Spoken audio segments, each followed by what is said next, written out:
Hey Nookbookers! Today I'm going to tell you all about my fall reading hoard. I've officially got the list together. I'm trying to time it right with new book releases that are coming up, particularly one that's not coming until January, but I gotta make a start on it because I've only ever done the audiobooks before. So let's kick it off with what I'm reading right now through to what I plan to be reading all the way up into the 1st of December. So, as some of you probably already know, I started in on the Christina Henry Chronicles of Alice series. There's 3 books with a few additional reads if you really want to, but they're not necessary. So far so good. I have been tabbing some parts that definitely make me giggle, parts that are particularly dark. All around an epic book. Which brings us into the second book. So Christina Henry, part 2. This one is The Red Queen. Part 3, Looking Glass. Now coming away from fantasy fiction and into more sort of thriller, crime, mystery sort of deal. So I'm starting this series, and depending on how this book goes, because it's kind of outside of my comfort zone, will determine whether or not I continue with the series. So it's The Next Girl by Karla Kovac. It sounds like it's going to be interesting. A little piece off the back says, she always knew he'd take her baby from her. She just didn't know what would happen next. So Deborah Jenkins pulls her coat around her for the short walk home in the pouring rain, but she never makes it home that night, and she is never seen again. 4 years later, an abandoned baby girl is found wrapped in dirty rags on a doorstep. An anonymous phone call urges the police to run a DNA test on the baby, but nobody is prepared for the results. The newborn belongs to Deborah. She is still alive. So that's what caught my attention. I'm going to give it a shot. Fingers crossed, because it would be really nice to have another series to get stuck into. So, same sort of genre. This one's Magpie by Elizabeth Day. So this blurb, basically, it's when Marissa meets Jake, everything falls into place, but then their new lodger Kate arrives. Something isn't right about her. It's the way she looks at Jake, keeps her toothbrush right next to theirs, and constantly asks questions about the baby they're trying for. Or maybe it's all in Marissa's head. That's what Jake thinks, and she trusts him, doesn't she? But Marissa knows something is wrong, and she is determined to find out why, even if it costs her everything. So this one caught my eye because it's a bestseller, Sunday Times bestseller. And, wow, some of the feedback on here, utterly engrossing.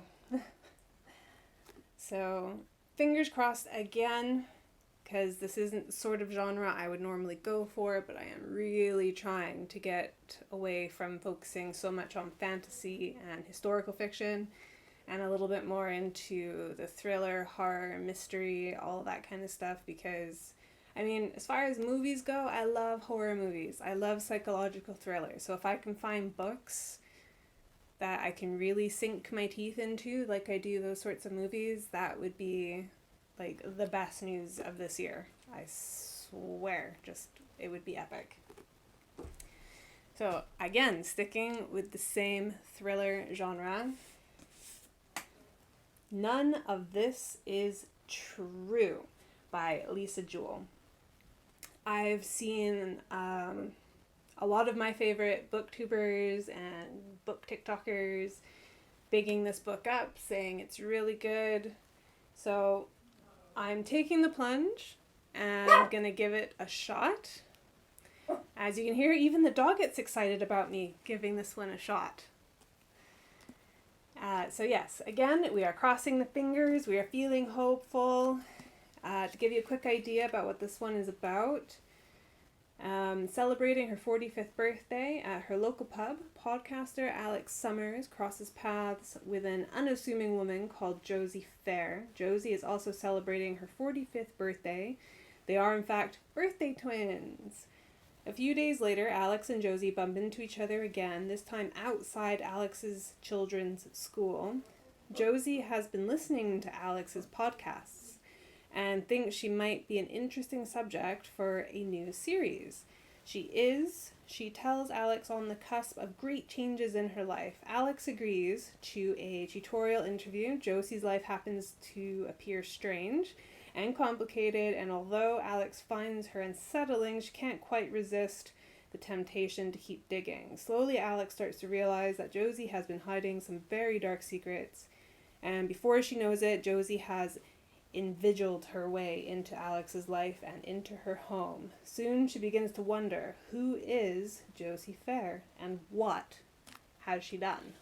Only time will tell.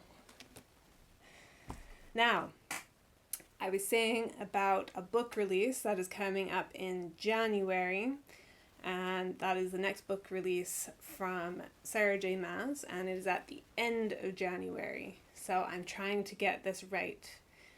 I'm going to start with the Court of Thorns and Roses.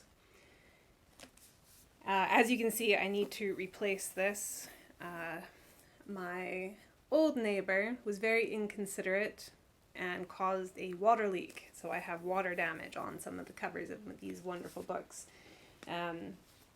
So I will have to replace them. And I will probably do so after this reread, as I've already listened to them, but I really want to read them the old-fashioned way.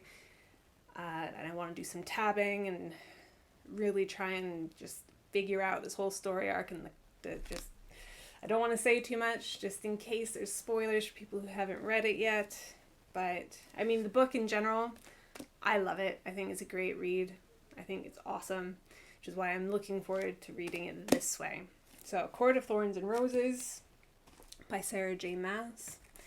Going into A Court of Mist and Fury by Sarah J. Maas. Another amazing read. So, as you know, they're not exactly small reads. That's why it doesn't seem there's a lot of books on my fall reading list. But I promise you they're going to take me the time to get through. Court of Wings and Ruin. This has mixed reviews. I really enjoy it because I like the books that have lots of politics, the nitty-gritty bits that you really have to try and follow along with and remember like all the details from previous books and setups and all the new characters and courts, and it's just awesome. I love it. So that one after.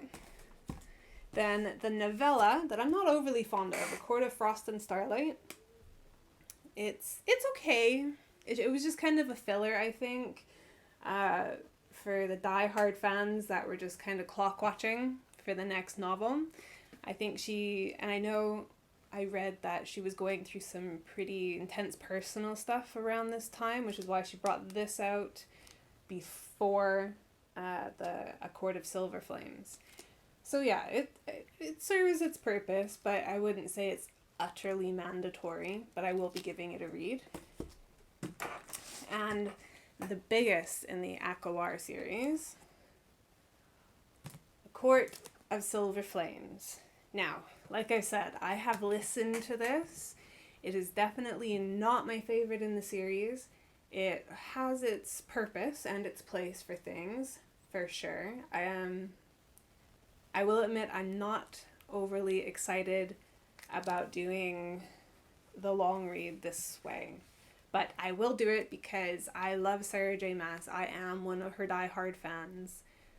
So I will take the risk. And even though I have seen some booktubers and book talkers and other book enthusiasts, such as me and yourselves, putting it into the did not finish pile or could not finish pile, but I will persevere and I will push through this. I will not give in and start listening to the audiobook just to get it done. I promise. So hopefully by the time I get through this, it should bring me to the end of autumn. Or, I mean, if my reading picks up as intensely as I'm hoping it will, I might have to add in some extra books into this pile. I mean, wouldn't that be something? But yeah, the plan is after that, going into December, there's going to be a new December reading list, and it's going to fall in line with an additional book release from Scarlett St. Clair, which I thought was actually going to happen in November. So I had to rejig my reading list for autumn because I found out it was now December. So that's that, really. So yes, first things first. Before I start wrapping up and everything, as you hear on the video, if you're still watching, please subscribe, like, comment. These are all free ways that you could really help me out and my channel. And please remember to tune in for the next podcast, episode 3, this Friday. Our first non-fiction aspect to the podcast part of things. It's Biocentrism by Robert Lanza, MD. Truly mind-bending stuff. It certainly shifted my perspective on more than a few things. So maybe it'll do the same for you.